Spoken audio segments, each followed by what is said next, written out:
sebagai gerak carana picenan hubud dunya ulah resep kada dunya ulah resep ta'aluk jeung makhluk picenan nafsu picenan setan opat rupa dunya makhluk nafsu jeung setan sok gerak mulai urang nya atuh make cara ti guru sok kieu carana ya ayo mulai dengan bimbingan tersebut. Urang mulai loba nu ditinggalkeun ku ari bergaul embung tama makhluk besi ta'aluk satungtung urang nu kaditumbung kecuali nyana nu ka urang kitu keneh dunia pegatkeun ku ari dagang usaha bisnis dan lain sebagainya sebab naon berkeyakinan kana wa ma min dabatin fil ardi illa 'alallahi rizquha. Setiap nu kumalandang di dunia pasti Allah ngarizkian. Contohna orok karak lahir bae terus dirizkian. Nu gering teu dagang teu naon nya ngagoler di rumah sakit tetep bae dirizkian ku Gusti Allah.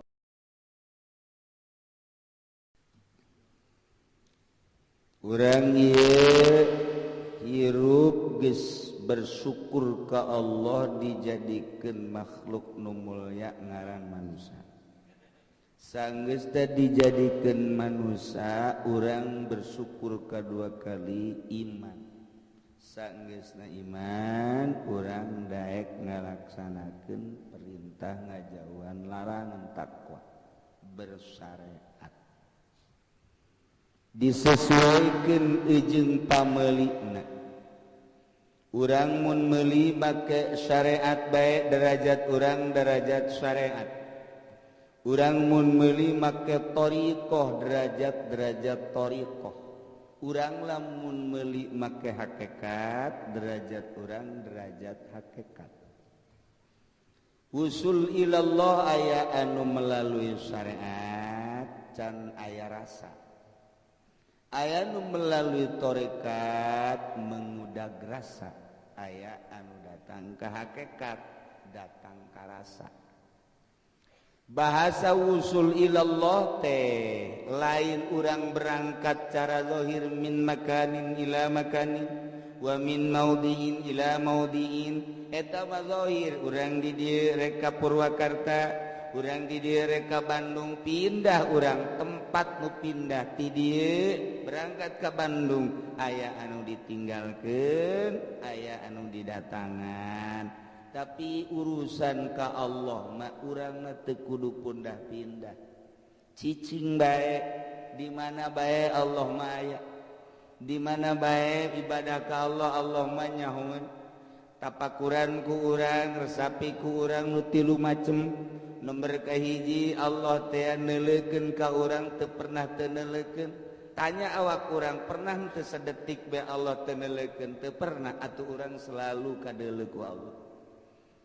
Allah teh maha uning teu pernah we Allah teh nyaho eueuh nu teu dikanyahokeun ku Gusti Allah sakabehna dikanyahokeun ku Gusti Allah jadi urang teh dikanyahokeun ku Gusti tanya awak urang pernah teu sadetik we Allah teu nyaho teu pernah atuh terlalu dikanyaho Allah teh gadengekeun ka urang seluruh makhluk Allah nu aya di langit mapis samawati nu aya di bumi wa ma fil ard kadenge ku Gusti Allah di antara anu aya di muka bumi urang atuh urang teh kadenge ku Gusti Allah teh teu pernah teu ngadenge Gusti Allah tanya awak urang pernah teu Allah teu ngadengekeun ka awak urang teu pernah ngadengena Allah lain make ceuli neuleuna Allah lain make mata nyahona Allah teh lain make golbu tetapi eta mah mukhalafah lil hawadisi urusan Allah nyangakeun sadaya-daya nyaho ku urang ketika dibahas ku urang wujud kidam bako mukhalafah lil hawadis qiyamu bi nafsi wa daniyat qudrat dan lain sebagainya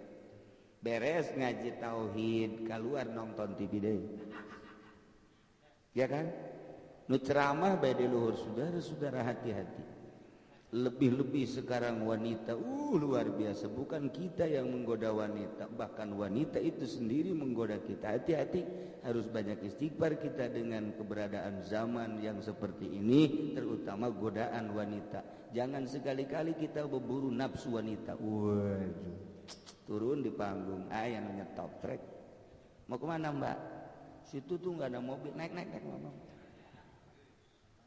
Nah, jangan di belakang, depan aja, takut ada kuntilanak depan. Dari mana asalnya Mbak?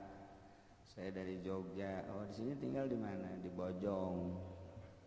Ini lagi ngapain di sini? Ke rumah temen, kemalaman, nggak ada kendaraan. Nama siapa? Nama saya ini Sainem. Oh, Sain. Iya, udah pulangnya ke rumah saya dulu ya, jangan ke sono. Enggak, anterin aja biar bapak tahu kontrakan saya. Ini nomor HP-nya nih. Sini yang deketan atau ngobrolnya. Tadi di panggung, hati-hati bahwa sekarang bukan gitu ya, mau ada perempuan, mau ini zaman udah luar biasanya can garing-garing acan letak aja umuatin si mbak belum dah coba tak kunaon eta ngaji na kakara ilmiah. Ketika orang nyaritakeun ngaji, wow amprekan ilmiah, itu ilmiah mah kitu bae. Salah tuh henteu. Encan aya rasa jeung can aya nu diudag kakarak udagan ganjaran-ganjaran bae ge can kadeuleu ku urang. Karak dibibita ku ganjaran ngaranna TK. Udak leutik bae lamun ceurik bae dibere obat teu daek. Dibere bodreksin ini manis, ini mah manis. Tuh, mama juga tuh manis. Bada dikit aja dah. Iya ya manis. Iya tuh dibere bodreksin mau obat tapi amis. Ieu urang maca sholawat hiji ke dibayarna anu eta bodreksin ngaranna. Ieu lamun aya jelema anu kabita ku ibadah ku ganjaran, eta mah budak TK.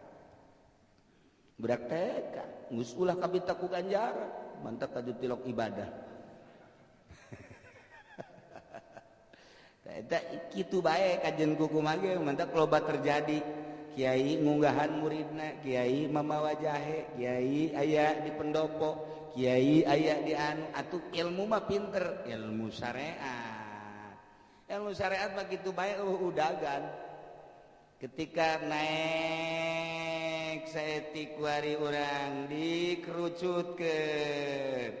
Loba larangan-larangan sia kuari mah ibadah teh lain sakadar kitu tapi henteu usul ilallah. Bakal aya kanikmatan ke gegera nikmat ibadah coba gegera. Nah carana piceunan hubud dunya ulah resep kada dunya ulah resep ta'aluk jeung makhluk piceunan nafsu piceunan setan opat rupa dunya makhluk nafsu jeung setan sok geura mulai urang nya atuh make cara ti guru. Cara ti guru sok kieu carana ya mulai dengan bimbingan tersebut urang mulai loba nu ditinggalkeun kuari bergaul mung tama makhluk besi ta'aluk satungtung urang nu kaditumbung kecuali nyana nu ka urang kitu keneh dunia pegatkeun kuari dagang usaha bisnis dan lain sebagainya. Sebab naon berkeyakinan kana wa ma min dabatin fil ardi illa 'alallahi rizquha. Setiap nu kumalandang di dunia pasti Allah ngarizkian. Contona orok karak lahir bae terus dirizkian. Nu gering teu dagang teu naon nya ngagoleh di rumah sakit tetep bae dirizkian ku Gusti Allah. Oh kitu patokanna nya tuh meuli urang berkeyakinanna kana ayat kuari. Ayat eta teh pan Al-Qur'an nanti Allah surat menang ti Gusti Allah yakinkeun aing nu nyieun aing nu nyaho kana kamaslahatan sia aing anu bakal ngarizkian ulah ilu soal rezeki sia jasiat ya nang aing ku aing dirizkian kege dipaehan ku aing deui yakinkeun eta mulai urang geus kayakinan geus loba nu ditinggalkeun bergaul geus henteu ku ari mah dunia geus teu diteangan ku ari mah nafsu geus nyaho jalan-jalan eta teh nafsu kos kitu teh kitu keneh setan ke urang bisa nyaho ieu teh setan ieu teh jin dan lain sebagainya. Ku ari geus urang mulai lalaunan pait atuh mujahadah ngaranna riyadhah ngaranna euy terus lain lalagan bahasa-bahasana timbul ku ari riyadhah ngajar nafsu mujahadah perangin nafsu dan lain sebagainya terus qanaah terus pahit sebulan 2 bulan 3 bulan terus pasti sebab perang menang setahun mulai rada aya ngeunah 2 tahun komo nikmat urang dibere kebenaran taufik ku Gusti Allah dibere teu rasa kuari geus ninggalkeun syariat di jero thariqah aya pikiran urang hayang usul ilallah sabaraha taun tergantung kumaha cerdasna urang cerdas setahun 2 tahun segede Imam Syafi'i baik 3 tahun segede Imam Ghazali 12 tahun segede Tuan Syekh Abdul Qadir Al-Jailani kudas sesera 3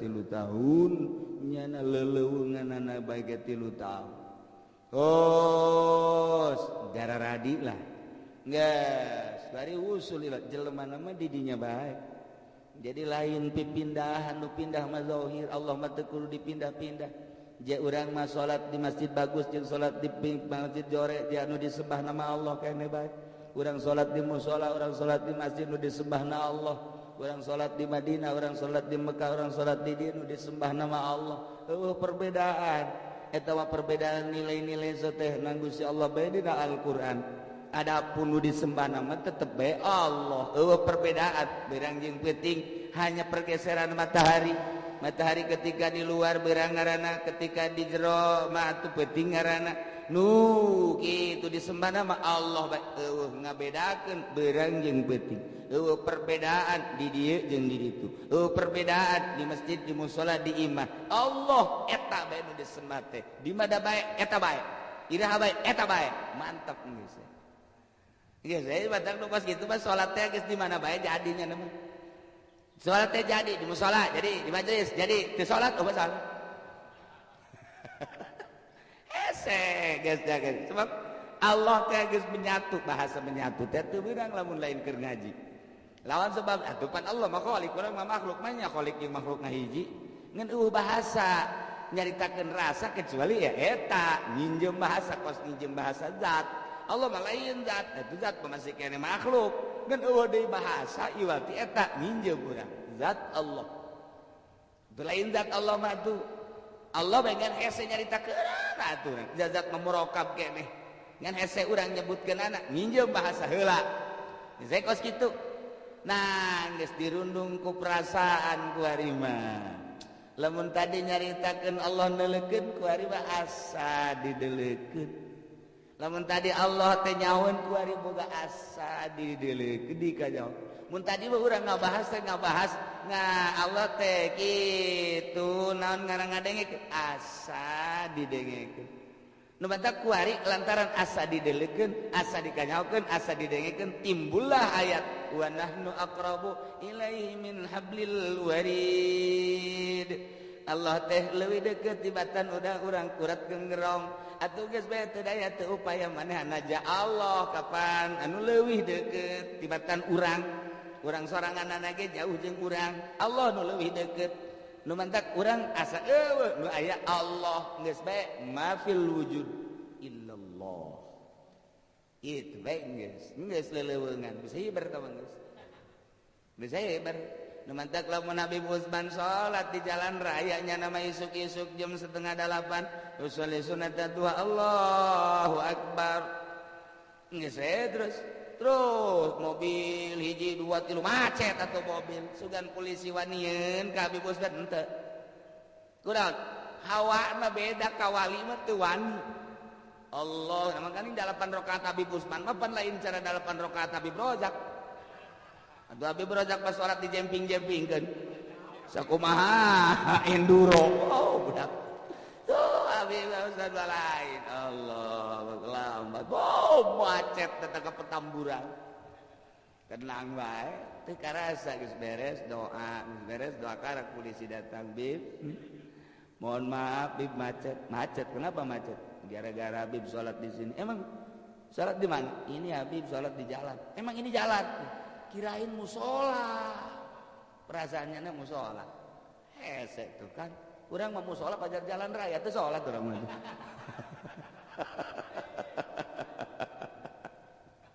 hese jeung wali mah lain deui perasaannya rarasaannya gitu lamun urang nyaritakeun Allah di mana tanyakeun roh urang aya di mana tanyakeun eta susu vitaminan di mana Nah mantap lamun eta geus urang teu kahati Allah ge moal kahartina ku perasaan urang susu ge ulah dicaritakeun ieu protein urang inum bae ge karasana seger awak urang mun teu seger mencret.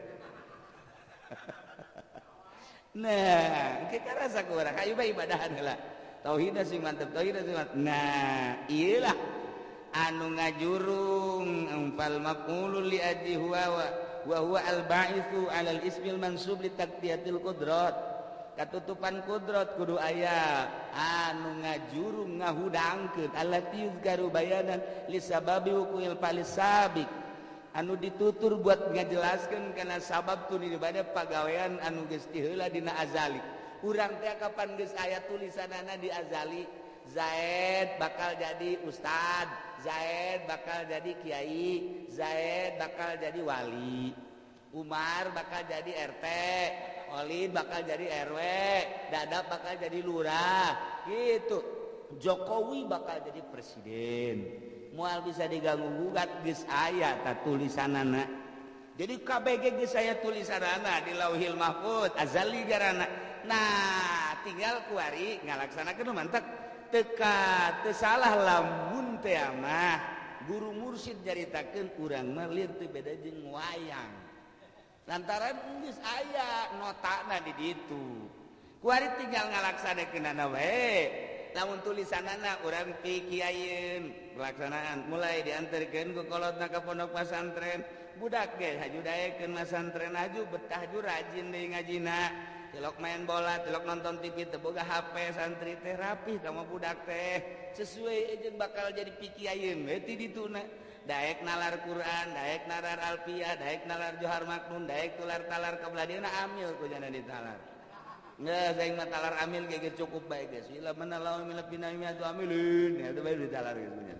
Terus ada sesuai jeung aya tulisanana. Nah, ieu kudu aya dongkrak anu pikeun tujuan husul kana tulisan itu al-ba'its 'alal ismil mansub li taqdiyatil qudrat talan qudrat da katutupan urang mah teu nyaho dumantak waliullah aya nu dibere nyaho ku Gusti Allah aya nu dibere nyaho Waalaikumsalam aya naon mang di mana di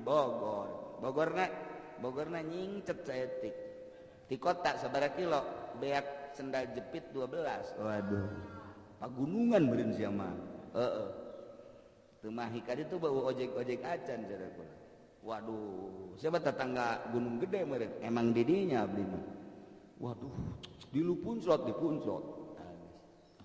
asan di pesantren jadi anak abdi kulantaran wali guruna dideuleu oh dia mah pikieu amanat ka bapana ulah dituaran tetangkal awinya kunaon emang ulah bae geus ulah dituaran tanggal awi ke anak datang balik pesantren karak tuaran ulah usahana di awi dagang awi ulah geus pokona sesa-sesakeun we sesakeun tah geus pika teu kahartieun jang naon eta horeng jang nyeun pondok tuh geus kadeuleu ku jana kiaieun dibukakeun kudrat teh ya nisbat di urang mah katutupat nisbat di wali mah aya nu diebreekeun ku Gusti Allah dan mantak al-ba'its 'alal ismil mansub li taqdiyatil qudrat allati yuzkaru bayani sabiqul fil sabiq untuk melaksanakan pagawean nu geus tertera di Lauhil Mahfuz ieulah aya nu ngabangkitkeun semangat sabab nu ngabangkitkeun anak al-ba'its 'alal ismil ieu maf'ul li ajli ngaranna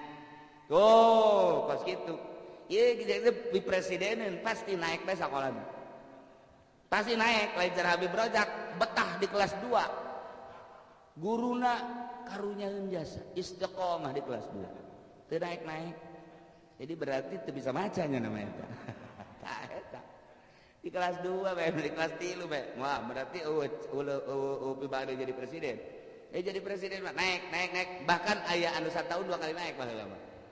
2 kali naik batur dari kelas 5 nyana geus kalunjat ke kelas genep baheula begitu ranking teh ditaikeun zaman kula mah ka zaman kula ranking teh lain dibere beasiswa ranking teh ditaikeun jadi setahun 2 kali batur mah kelas 3 kuduna mah kelas 4 nyana geus kelas 5 tuh baheula mah kos kitu loba murid nu ditaek-taekeun kitu nah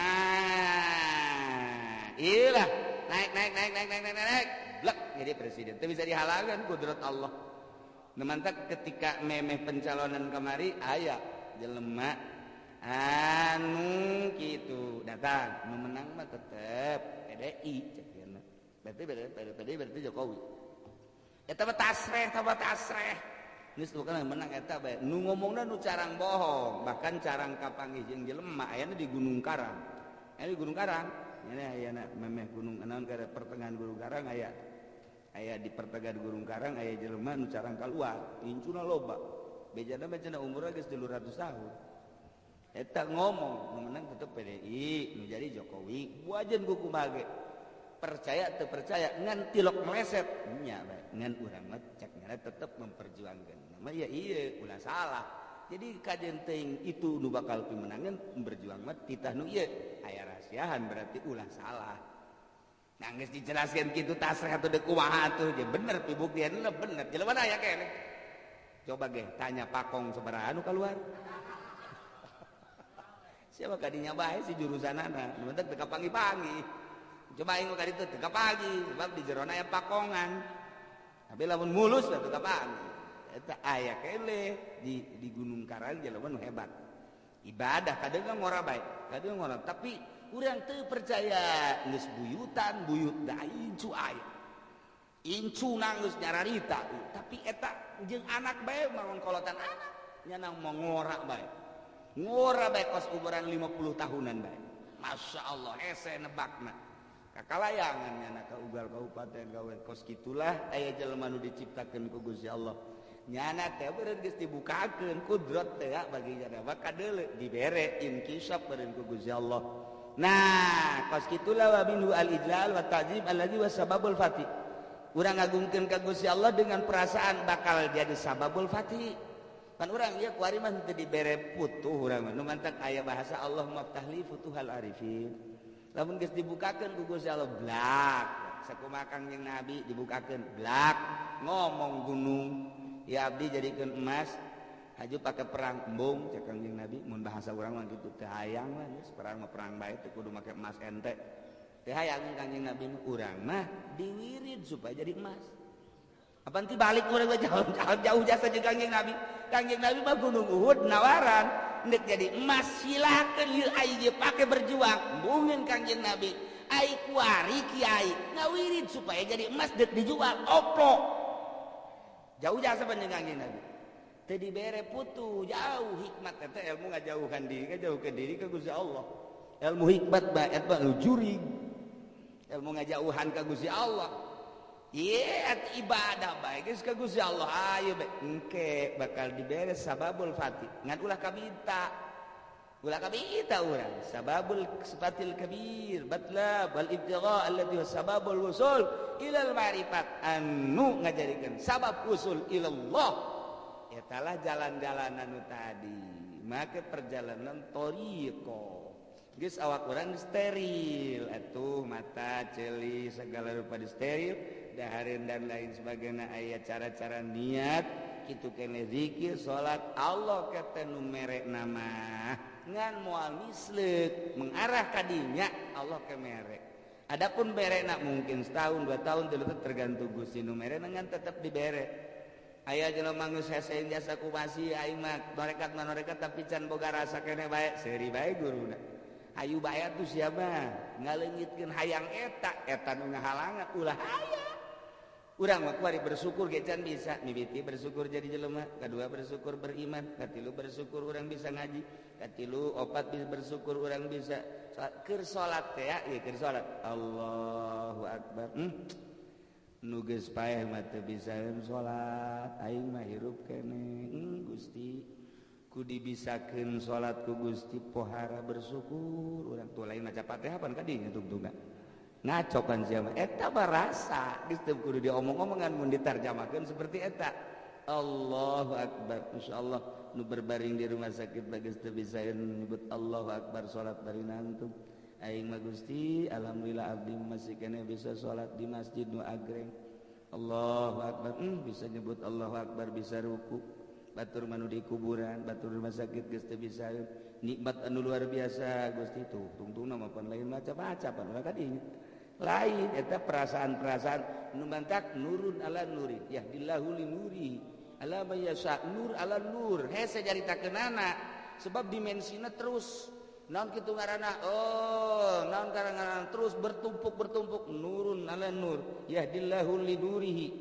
nur di jero nur hese bae tah nyaritakeunana nah lilir teu mere kamiskatin fiha kamiskatin fiha itu zujaj az-zujajatu kana kaukabun durri yuqadu min sajatin zainatin la syarqiyati wala gharbiyah yudiu hese jadi nur di atas nur di atas nur di atas nur ieu urang lamun salat teh sababaraha macam tuh urang salat Allahu akbar urang paling ge datang ka bismillahirrahmanirrahim alhamdulillahirrahmanirrahim sadaya puji kagungan Gusti Allah tah ngalugotan kitab atuh kos kitu mah Ar-Rahmanir-Rahim Gusti Allah kang Maha Rahman Maha Rahim atuh diempatkeun bisa dilugotan ku urang Malik Yaumiddin kang pangeranna naon kawe tahu lugot garana bagus eta ge syariat di atas eta masyaallah Bismillahirrahmanirrahim aya nu ngagerakeun Allah ta'ala al-muharrik wal musakkin abdi keur digerakeun kudu inget ka al-muharrikna nur eta datang ka dinya teh ya Allah digerakeun abdi datang ka alhamdulillahirabbil alamin mun cacak-cacak teu digerakeun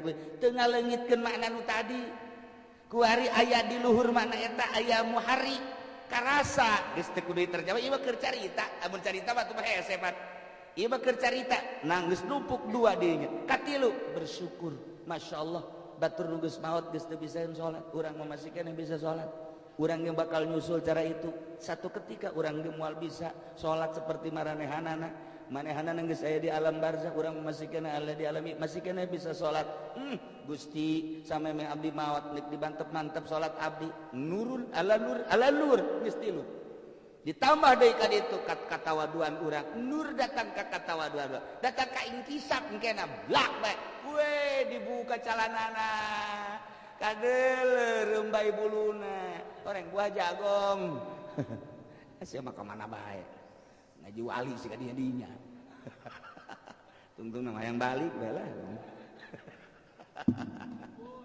tuh kos gitu jadi hese matak lamun nyaritakeun tentang makrifat moal aya anggeusna disesuaikeun jeung derajatnya jeung perasaannya urang ngadengekeun indah nu matak indah naon ruh urang teh kan fitrah kullu mauludin yuladu alal fitrah suci nu suci neangan nu suci deui ketika nyaritakeun dunia aya jenuhna ketika nyaritakeun politik aya jenuhna ketika nyaritakeun budaya aya jenuhna komun teu di duniaan mah kumanehanana nyaritakeun politik lain jurusan politik geus moal masuk sama sekali nyaritakeun budaya lain jurusan moal tapi ketika nyaritakeun alam nu eta roh urang kan asih boro urang sebagai mukmin sebagai muslim kafir ge bakal ngadengekeun kafir bakal ngadengekeun sebab ruhnya teh asli fitrah eta mah yuhawidani wa yunassirani abawahu ai aslina mah fitrah ketika ngadengekeun nur ala nur yahdillahu linuri tercengang roh urang we jaheuh nya satu pertama nyaritakeun Al-Qur'an dimaknaan datang ka roh urang kadinya aing ge osok kadinya ketika nyarita al-muharrik geus hese ketika nyaritakeun kitu kana kasadaran geus leuwih hese nyaritakeun datang ka inkisab atuh sabaraha dobel nu matak tadi teh hese zujaja kana kaukabun durri yuqadu min sajatin zaitunatin la syarqiyati wal hese nyaritakeun anak sangkeun dicontohan seperti kos kitu jadi di atas nur aya nur di atas nur aya nur di atas nur aya nur datang ka blak inkisab nah urang lamun nyaritakeun kos kitu terus bae ti subuh ka magrib ka subuh deui bakal moal robah sebab keaslian roh urang teh hayang rindu ka dinya rindu hayang teh tah eureun bae ngaji karasa beuteung lapar mulai geus kahijab deui ku kahayang kahijab ku dahar kahijab ku sesenanganan hijab ge sabaraha rupa mimiti hayang